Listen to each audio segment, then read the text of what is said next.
29-60 के अव्यक्त महावाक्य सार है। 3 प्रकार का स्नेह तथा दिल के स्नेही बच्चों की विशेषताएं। आज बाप दादा अपने स्नेही, सहयोगी, शक्तिशाली बच्चों को देख रहे हैं जिनमें ये तीनों ही विशेषताएं समान है। बाबा ने कहा वही नंबर 1 आत्मा है। बाबा ने कहा दिल का स्नेह होता है, दूसरा समय प्रमाण का स्नेह होता मतलब का, तीसरा मजबूरी के समय का स्नेह होता है। दिल के स्नेही सर्व संबंधों की प्राप्तियां सहज अनुभव करेंगे और जैसा समय होगा वैसे ही भिन्न भिन्न संबंध से अनुभव करेंगे। जब बाबा शिक्षक रूप में पढ़ा रहे हैं तब सखा रूप या अशरीरी नहीं बनेंगे, लेकिन परम शिक्षक को देखते हुए अपने को गॉडली स्टूडेंट समझेंगे। यही है यथार्थ स्नेह और इसको कहा जाता समय प्रमाण संबंध की पहचान कर उस संबंध का स्नेह की प्राप्ति की अनुभूति करना। यही है बुद्धि की एक्सरसाइज जो हमें करानी है। नहीं तो बाबा ने एग्जाम्पल दिया, जैसे मोटा शरीर होता, बोझ वाला होता, तो उसको कहीं भी मोड़ना चाहो तो मोड़ नहीं सकते। इसी तरह अगर मोटी बुद्धि होगी, व्यर्थ का बोझ होगा, किचड़ा होगा, तो ऐसी बुद्धि को जब चाहो जिस स्थिति में स्थित करना चाहो नहीं कर सकोगे। उसके लिए चाहिए स्वच्छ बुद्धि, महीन बुद्धि, सूक्ष्म बुद्धि, बेहद की बुद्धि, विशाल बुद्धि। यही बुद्धि सर्व संबंधों का समय प्रमाण अनुभव कर सकती है। फिर बाबा ने कहा कि इस स्वच्छ बुद्धि होने के कारण ही लवलीन अवस्था का अनुभव करेंगे। विघ्न जो है उनको अपनी तरफ झुका नहीं सकेंगे। फिर इसको ही कहा जाएगा नंबर 1 यथार्थ योगी। ऐसे आत्मा के समय अनुसार स्नेही बाप द्वारा हर कार्य में सहयोग की प्राप्ति भी होती है।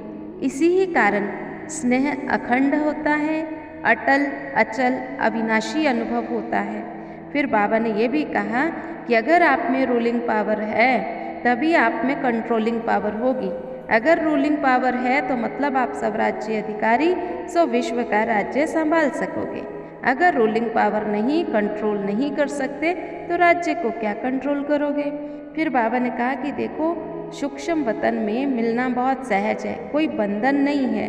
सूक्ष्म शरीर की गति जो होती है स्थूल शरीर से बहुत तेज होती है।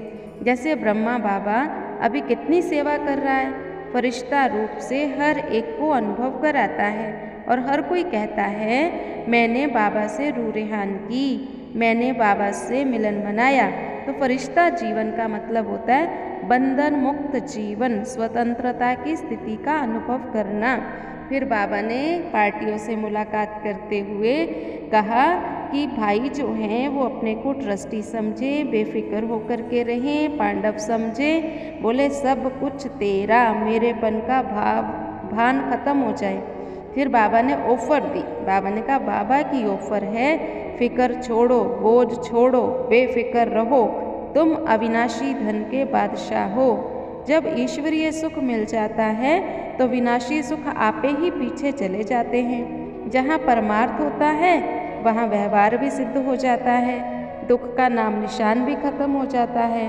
तो भाइयों को कहा तुम विजयी पांडव हो और माताओं को कहा तुम बेहद की सेवाधारी हो। मैंपन को खत्म कर दो। बेहद का बाप, बेहद की सेवा, बेहद का राज्य, यही समृद्धि में रखो तो खुशी बनी रहेगी।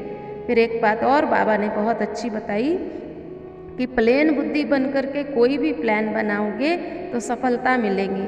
कुछ भी जहाँ वहाँ तहाँ ये मिक्स ना हो। प्लेन बुद्धि वही फास्ट गति की सेवा कर सकते हैं। फिर बाबा ने बड़े प्यार से याद प्यार दी। बाबा ने कहा दिव्य बुद्धि बुद्धिवान बच्चों को, फरिश्तों को, तेज गति से स्वोन्नति करने वाले बच्चों को याद प्यार और नमस्ते। आज का बहुत सुंदर वरदान, मनन शक्ति द्वारा वेस्ट के वेट को समाप्त करने वाले सदा शक्तिशाली भव। मनन शक्ति द्वारा वेस्ट के वेट को समाप्त करने वाले सदा शक्तिशाली भव। आत्मा पर वेस्ट का वेट है। वेस्ट संकल्प, वेस्ट वाणी, वेस्ट कर्म, इसमें आत्मा भारी हो जाती है। अब इस वेट को खत्म करो। इस वेट को समाप्त करने के लिए सदा सेवा में बिजी रहो। मनन शक्ति को बढ़ाओ। मनन शक्ति से आत्मा शक्तिशाली बन जाएगी। जैसे भोजन हजम करने से खून बनता, फिर वह शक्ति का काम करता, ऐसे मनन करने से आत्मा की शक्ति बढ़ती है। स्लोगन है, जो अपने स्वभाव को सरल बना लेते हैं उनका समय व्यर्थ नहीं जाता। जो अपने स्वभाव को सरल बना लेते हैं उनका समय व्यर्थ नहीं जाता है। तो आज याद रखेंगे, मैं शक्तिशाली आत्मा हूँ। शक्तिशाली आत्मा को कहीं भी अपना टाइम, संकल्प, कर्म, वाणी वेस्ट नहीं करना है। मनन शक्ति द्वारा अपने को शक्तिशाली बना करके रखना है। मैं शक्तिशाली आत्मा हूँ। ओम शांति।